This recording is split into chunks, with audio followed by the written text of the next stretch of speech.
What is this all about, sir? Teachers to occupy all available seats on the first 20 rows. Again, we are asking all math teachers to occupy the first 20 rows on the right side. What do you think? Is this really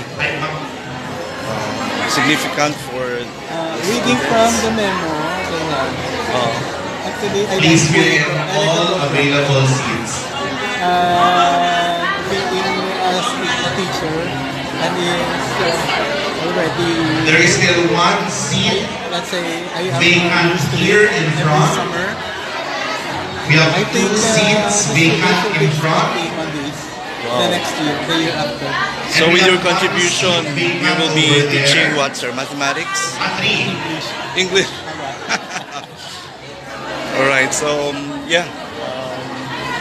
I would rather agree to it. Yeah. Yes, right? Once again, our This is English but the and start. math teachers, please occupy the first 20 rows of your respective sides.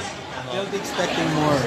And I heard that you're also interested with a special program for arts. Is that Yeah. We correct? have two seats available. If given the chance, sir, what do you think are your will be your contributions for that? Since I like songs, I compose sometimes. Though On the English side, we have